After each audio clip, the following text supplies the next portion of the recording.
మతం కులం పేరుతో విద్వేషాలు రగిల్చే శక్తులను ఉపేక్షించేది లేదని బీజేపీ రాష్ట్ర అధ్యక్షుడు పీవీఎన్ మాధవ్ హెచ్చరించారు. దేశ సమైక్యతకు భంగం కలిగించే శక్తులను అణగదొక్కుతామన్నారు. విజయవాడలోని బీజేపీ రాష్ట్ర కార్యాలయంలో ఏర్పాటు చేసిన మన ఊరు మన జెండా కార్యశాలలో ముఖ్య అతిథిగా మాధవ్ పాల్గొన్నారు. పార్టీని గ్రామ గ్రామానికి చేర్చేలా వినూత్న కార్యక్రమాలతో ముందుకు వెళుతున్నామని మాధవ్ తెలిపారు.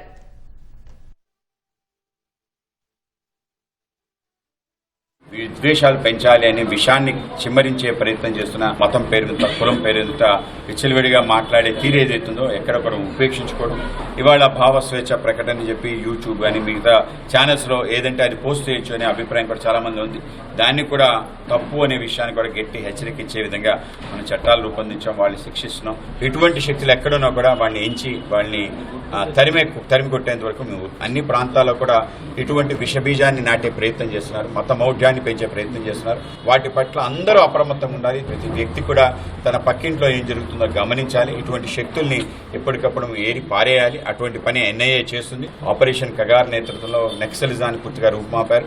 ఇటువంటి విషయాన్ని గమనించే వ్యక్తులు వ్యవస్థలు కూడా నాశనం చేయాల్సిన పరిస్థితి ఉంది. వాళ్ళ టెక్నాలజీ యొక్క ఉపయోగంతో ఇటువంటి ప్రయత్నం చేస్తున్న అందరిపైన కూడా తప్పనిసరిగా ఉక్కుపాదం పెట్టడం జరుగుతుంది.